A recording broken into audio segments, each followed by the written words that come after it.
So next episode in 2 seconds. I open the door again. Mm-hmm. Yeah.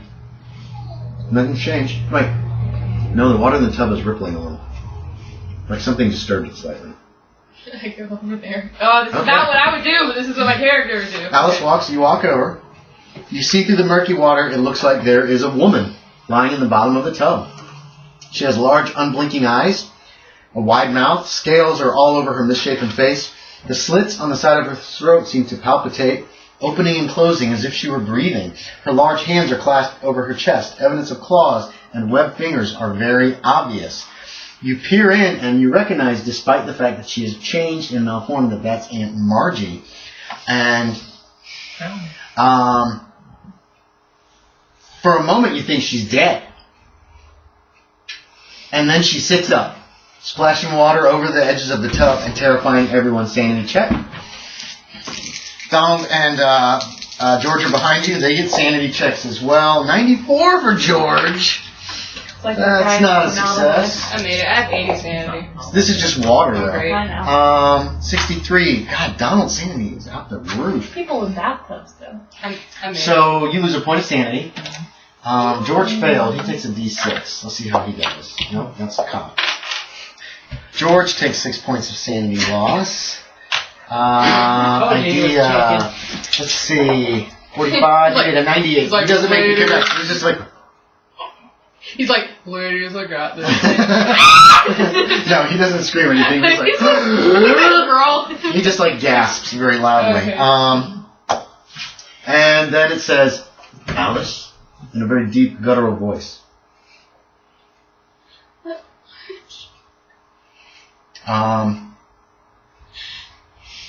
She leans towards you in the tub.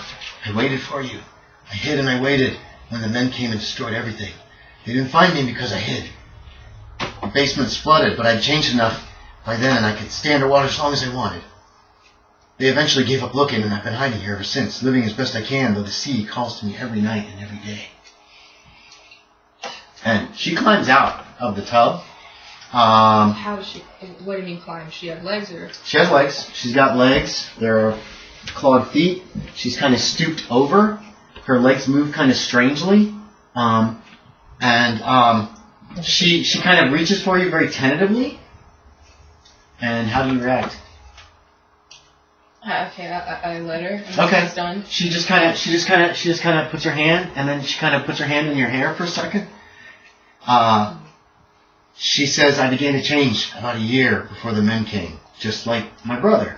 Just like your father. We all change here. Things are different in Innsmouth. I and your mother hope to protect you until you're old enough to understand, but then the government men came. And she pulls her hand back at that point. If you look like that, like you're very uncomfortable. She says, off the coast of the village is an amazing underwater city called Yahan-Tlay, a place where the deep ones live. It's a place of great watery spaces and sunken porticos and labyrinths of weedy cyclopean walls with fish as your companions. And long ago, the people of Yahan-Tlay made a pact with the people of Innsmouth, an agreement to mate with them so that their children could be immortal, so we could live forever like the deep ones do. Your father married an outsider, a woman from Dunwich, named Susan Morgan, your mother. They'd fallen in love, and when he brought her back to Innsmouth, when she realized what was happening to him, she agreed not to tell you until you were old enough to understand. Your father changed early. He went away to Yahan-Tlay. He lives there still. He didn't die. He'll live forever, because he carries the deep one blood. And you too have the blood of the deep ones. You too will change someday and feel the call of the sea. You too will live forever in Yahan-Tlay, the city that's lived for more than 80,000 years. Some of the residents there are still alive, Alice. Some of them from long ago. They have such stories to tell. Your father can see the future. He kept this from the other deep ones, but he sometimes knows what's going to happen, and that's why he warned your mother of the government men coming here to Innsmouth to destroy it. And he warned me, and so I stayed here to wait for you, because I knew that you would come back someday to find me.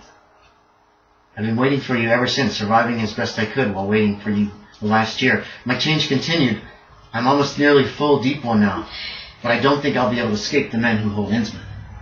They'll probably kill me. And if they see you, they will no doubt try to take you prisoner as well. They hate our kind. They want to imprison or possibly kill us all. You must not be caught. I'm like sinking to my knees. Okay. She was already on her knees in front of you. She got down like at your level. Oh, okay. So she that makes like, sense. she's not like standing over you talking to you. She was already pretty down low. She says, "Your mother has kept you away from Innsmouth since the fall to protect you from the government then. She would have moved further away, but... Well, no, shit, wait, never mind. How did she know that? She only knows the first part. She doesn't know about your... She knows your mother moved away because your father But does she know? Does she have that kind of mental thing going on? Or is it she can connect...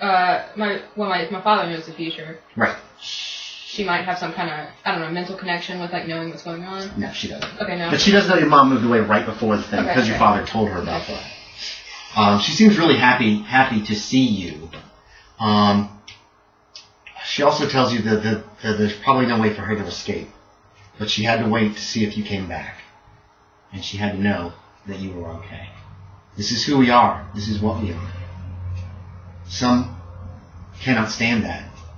But many see the beauty in what we have become.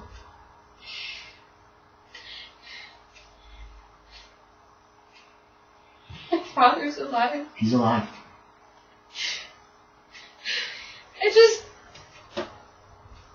I felt him. I knew he wasn't. He didn't think you were ready to know the truth yet. He was afraid that you would reject him if he saw what he was becoming. Yeah. He was afraid. And you...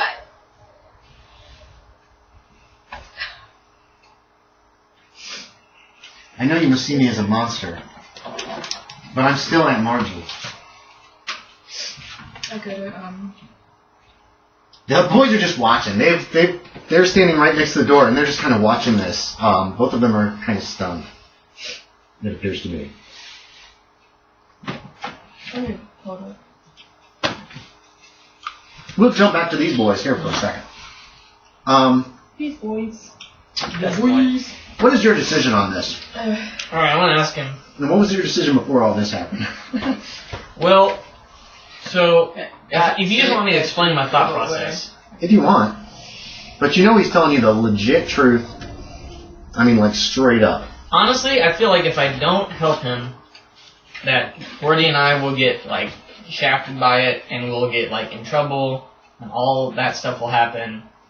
And I don't really think that's good, so You rolled a really good success. You rolled an extreme... What was your... psychology is 06. Okay. You know this guy's going to do whatever he has to do to get that information from you, too. If that includes really physically hurting you, you have a feeling that he will probably physically hurt you. He feels vehemently that he's defending the United States and the human race. I don't really want to help him in the sense that I don't want to just get my friends in trouble or, like, you know, get any more into it and stuff like that. I feel like if I don't help him, it's going to be way worse. Okay. So that's what I was going to do. I'm going to ask him, what's going to happen to us if I help you? You're going to go home, and you're not going to tell anybody what I told you. They'll probably think you're crazy anyway.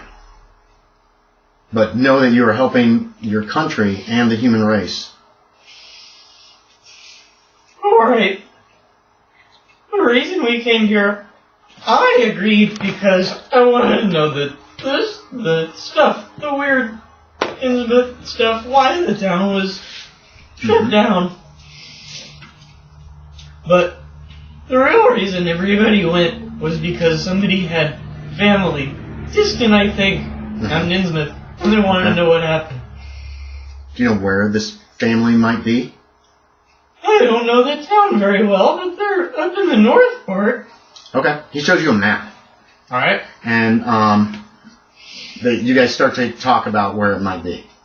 And you have kind of just a general... I mean, are you going to give him that information? Yeah, I'm going to give him general, like... Okay. Yeah, this well, area. yeah. But you kind of knew the route, so he's kind of like, okay, it might be here. I'm not going to tell him like the exact house because I feel like I want to give them an opportunity to slip out if they need to. That's fine. Oh. But I'm going to say, like, it was in here. He tells you you've done the right thing, and he says, come with me. And he tells the other agent who's watching you to bring the other boy, comes into that room. And you guys go out to the car, and you overhear him telling the officer on duty to alert the men There might still be one of those things in town, and we have to get it. We gotta catch it. And then you two guys are put into the sedan with him in the back, and the other guy gets in the front to drive. And pretty much everybody's getting guns out. You see some men with big tanks on their back with hoses that hook up to some kind of a thing with a little bit of flame on it. You see some men with Thompson submachine guns. And it looks like everybody is kind of going on alert. A motorcycle tears out the south side and heads south, which is not the direction you told them, so you don't know what's going on there. But it looks like a lot of soldiers are starting to kind of mobilize. You can make me a listen check, Girdie. Wait, hey, I get my axe back, right? He brought it, but he's not handing it off to you. It's in the back seat there. Made it. You did make it. You hear some noises. They're far away. It sounds like a bunch of vehicles and stuff like that. What's that? Listen? Is it not on? No. Oh, no. Oh, you're trying to make it's nice right now. It's hard, but Hard to test? Okay. you know I'm right. It sounds like there's something happening in another part of town. Like a lot of vehicles are starting to move and that kind of. Well, you hear vehicles start up. Anyway, okay, back to the bathroom. Oh, wait, let me get into the... Wait, hold on, wait. Okay. Yeah, let's finish up the bathroom scene. Sorry That's for when you'll get recording. into I was worried what would happen if I didn't. He seemed real serious and... Dead puppies. Oh, God. Oh, wow. Okay. Sorry. So she's still away from you. She's not touching you, but she's kneeling in front of you. Just like doing it. And the boys have not said word one. In the arms of the What? ASPCA commercials. Oh, God, no! That'll get me going. Those break my heart. I don't know the rest of the words.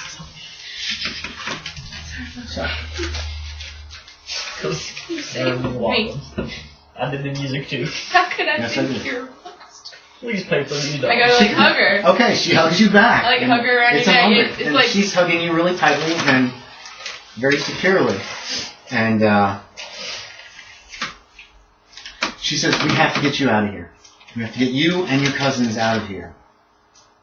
And Donald and George look at each other like, oh shit, she noticed us. They're behind you. You probably don't see that, but they look very. No, I nervous. do look. I Okay, they're like me for a second. And they're both like, Oh, this is an introduction.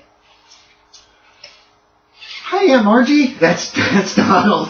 George is just like, he just kind of waves nervously.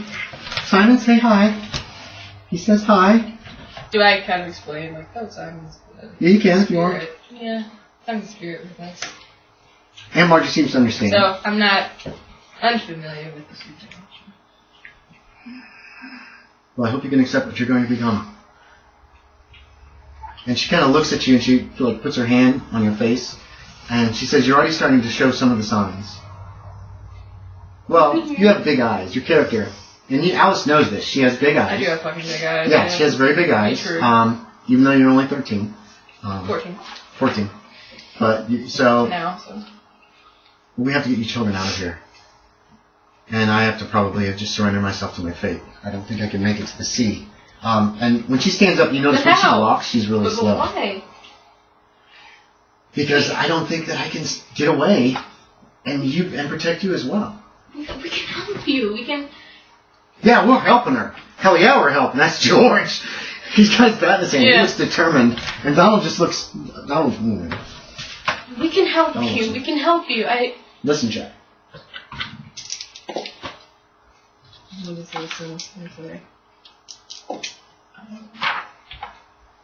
It's right in the Where's middle. the... Okay. Yeah, it's right in the middle. Yeah, 11. Oh. Meow, meow. You hear meowing coming from downstairs.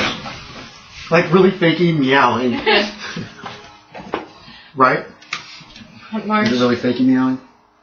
Are you saying meow? Was that in character? Huh? Was that in character? What? What you just did? The Oh, meow? yeah. Meow, meow. Okay, yeah. So it's definitely not a real cat. Just the cat is staring at you with its head tilted. The cat is I'm staring at you. actually, Yeah. No, I'm actually like watching the cat. the Like cat's all like. I'm yelling danger. Yeah, that's what... Yeah. The cat says something about a terrible accent or something. You don't know. Thanks for just sidelining that in there. Okay. Thank Collin. He's the one who thought of it. We've gotta go.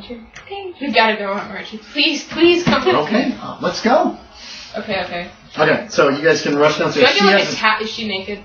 Yes. Okay, I get like a towel or something. Yeah. Okay. There's a towel. You can give it to her. She'll wrap it around herself. Yeah, I do. That's what I'll be using for Aunt Margie. Oh. All the freaking Deep One female pictures are either hideous or they're like super hot, and I don't see her being either of those, so I don't have a picture of would that. she have those kinds of breasts, though? She's not quite finished her transformation yet, so yes. Okay. And my deep ones are just frogs. Yeah. She's still got some human bits. She turns into like a toad, like, this is my final form. Yeah, well, kinda. You guys head down the stairs. She has to use the banister. She does hobble. She doesn't, obviously her body is not built as much for on-ground I try to travel as water. Oh, but I asked her, do you need water? Like, she says she'll be fine. Okay. She's we're fully amphibious. But the ground gives me difficulty. She's saying okay. Gives me difficulty with my walking. I help her down. Who's going out the door first? Basically, it's going through the door, crawling under like the third board that's up. Someone's gonna have to kind of like, I'm helping her, so would someone open the door for me? Yeah. George will run ahead and open the door. Open the door? Yeah. I look at you. Gentlemen. Look, I don't even say anything about my words. I'm like, we just gotta go. She's around the corner of the house. Yeah. Okay. You don't know that. Your character doesn't know that because you found your hiding place. Well, I'm like meow, meow, meow. Oh yeah, you can hear her around the corner of the house. Okay, you can help Margie out. Don was trying to help her on the other side. He's all like, but he's helping. I just make him. There's a okay. You hear just a. I look at the cat and I say, "Let's go." And then I said like cheese. The cat gives you the equivalent of a shrug and follows you. More fish? More dead fish? You come around the corner and you'll need to make me a sanity check for seeing Aunt Margie. She's obviously not human. They're like, hey, this is my aunt. We gotta go. See, it is a 0 if you make it. I need to throw something sanity destroying at you guys at this table someday. Anyway, you can all hear. It sounds like vehicles now and more lights are kind of heading in this general direction. You guys are in the back of the sedan, and it is moving in this sort of in the direction of where you guys were heading. There are several soldiers on foot, a few on motorcycles, a few Ford trucks. They're all armed to the teeth. It appears that they are it's almost like there's a major invasion happening here. Sorry. I don't know. I have my knives like this, like Wolverine style. Okay. Like with I'm holding Aunt Marge, like helping her with one hand, and then I've got like knives in the other hand. Yeah, it's close, Ed. Let's see. Leaving Innsmouth.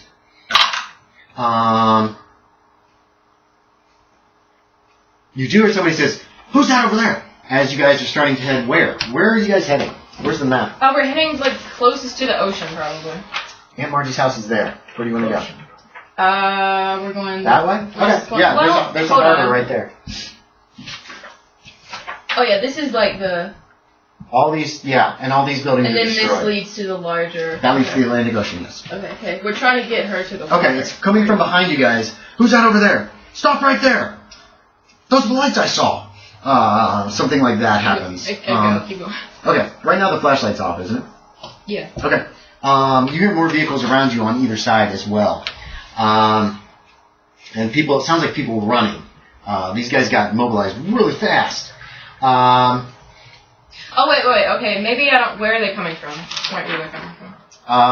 They're coming from, this side, and this side, and this side, actually. Without the fish sex, this is really like the shape of water.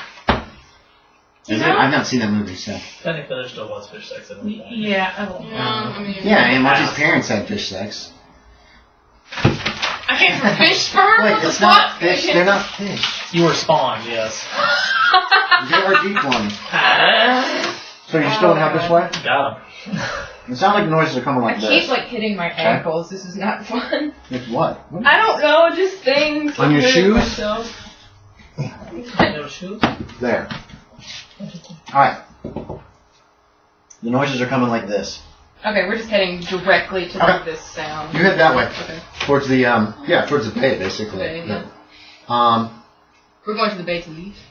Maybe. You see several soldiers coming up side streets.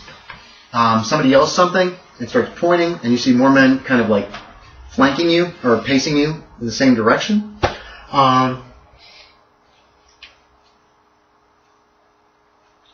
At one point, a truck comes down the street that you're on. The lights wash over you, and it starts to head your direction. Somebody else for you to stop. Several men are obviously in the back Nope.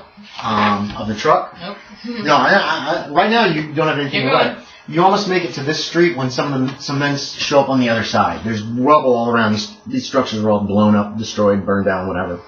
And there's several men who are blocking your way out. And you find yourself on a street. We can use these boxes now. You find yourself on a street with men coming up both sides of it, but kind of like hanging back. They're not like right on top This of would you. be really nice if I just had like my adult teeth come in, like my piranha teeth. She does have pretty sharp teeth. So you guys are in the midst of this. The harbor will say is this way, but there are some soldiers coming from this way. You see some of them have some kind of sticks with like a little bit of flame on the end of them or something. You're not sure what that's torches? about. Kind of, maybe. If that's, yeah, that's. So there's some from this direction, and then this Cadillac roars up and stops, and a man gets out, and you spot. Are you guys getting out of the car? Are you gonna help us? The light has I will. shined. Listen, the light has shined over them, and they're with something. It looks like it is mostly. No, it's a little human. You see, it looks like my arm is around this. her arm is around. Alice's arm is around it. She's next to it with a cat that's hissing, and it's back his arms hissing in your missed direction. a lot, okay? And you see George is there. He's got his baseball bat, and he's looking around. He looks really angry, and Donald's looking scared. How does Girdie look? You've got the cat. The cat is like towards this Cadillac that's opened up the door. I'm looking further past, so I'm just gonna like this. Like, What do you mean, like? Paths through. Oh, ways out. Okay, yeah. Do you guys get out of the car? I'm gonna get out of the car. Oh, I'm sorry. And this guy actually told you who he was. That he was Agent. Is it Baldwin? I know it's Agent Baldwin. He told you he's Agent Baldwin. That's the name that he gave you. The other guy's just Agent Smith. They're with the Bureau of Investigation. You would have learned that in your car ride over here. Alright, here's what I'm gonna do. Mm-hmm. I'm gonna go tug into this guy's sleeves and I'll be like, wow, it's a real thing. Yeah, It's a make real a sanity scientific check, too. Okay. I'm getting out, but I want my axe. He's left it on the seat, so you could snatch it Oh up yeah, if I'll you snatch wish. it up and I'll get out. Here's his car. I made it. There's other vehicles that have pulled up. There's other men. You made it. You need a sanity check, too, for seeing this thing. You make it at 0. boy. I can't believe deep ones are 0. That's so Made it. disappointing. 0 points. You guys are solid. You see it. That ain't nothing compared to what I saw. You know, ain't nothing compared to your daddy. So there's several soldiers with flashlights, others have rifles, a few have Thompson submachine guns, some have, like I said, these, you recognize what it probably is. It's, they've got big packs on their backs, and there's little flames. How many are there? There are probably 20 or 30 men, most of them on that side, a few of them on this side, blocking your escape. Okay. This guy, Agent Baldwin, you don't know his name yet, but that's okay. He says, he approaches. Ooh. Wait, but I said I was gonna tug at his sleeves and stuff. Yeah, you're tugging that sleeve and you're Are pointing these- at Aunt Marge, right? Are these actual Yeah, buildings? Yeah, I'm just like, you gotta investigate, you gotta learn about it. We're going to, son. What now? Are these actual buildings or are they rubble? Yeah, it's rubble, but it's big. Yeah, it's big piles of rubble. As if the Yeah, buildings have been okay. dynamited and collapsed. So it's Like half the size it's going to of be the hard to building. get over and probably dangerous. Potentially, there's going to be a lot of loose shit and places you can put your foot and nails and stuff like that. Keep that in mind too. Here, wait a minute. Let's see. Do they actually want to study her? You don't know. The black Cadillac roars up the street, and Agents Baldwin and Smith emerge, holding any captive children with them. Ooh. The headlights and flashlights of various soldiers pin the children and Aunt Margie as Agent Baldwin approaches. He's not got a gun in his hand or anything like that. Baldwin does not have a gun in his hand. You did see a gun in a holster while he was talking to you at some point. I am trying to, bother him significantly. That's fine. The flicker of flamethrower igniters are scattered throughout the troops arrayed against the children and the hybrid. This is a terrible time. I'm so sorry. You got a pee? Yeah, No, let's best do it right now. Hold We're on, taking let me, a 2-minute break. get this- This is a good time to stop. Will they survive? Tune in next week.